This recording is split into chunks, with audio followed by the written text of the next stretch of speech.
শহীদ শরীফ ওসমান বিন হাদি।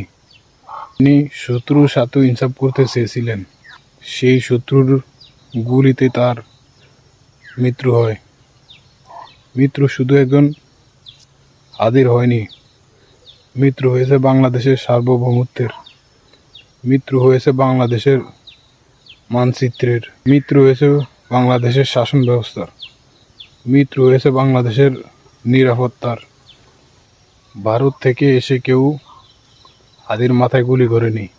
ভারতীয় প্রেসক্রিপশনে গুলিটা হলেও গুলিটা বাংলাদেশি লোকই করেছে।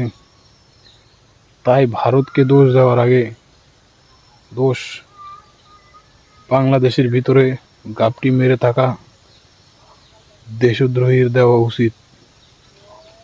এই সকল দেশদ্রোহীকে যদি ক্ষমা করে দেওয়া হয়, বেইমানি করা হবে বাংলাদেশের মানচিত্রের, বেইমানি করা হবে বাংলাদেশের সার্বভৌমত্বের।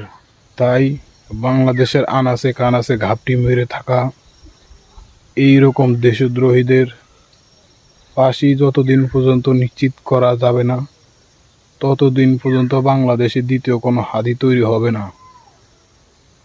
আমরা দ্রুতই হাদি হত্যার সর্বোচ্চ শাস্তি চাই এবং যারা যারা এই হাদি হত্যার পিছনে জড়িত তাদের সর্বনিম্ন শাস্তি ফাঁসি নিশ্চিত না হওয়া পর্যন্ত বাংলাদেশের সার্বভৌমত্ব রক্ষা করা কঠিন হবে বলে আমি মনে করছি।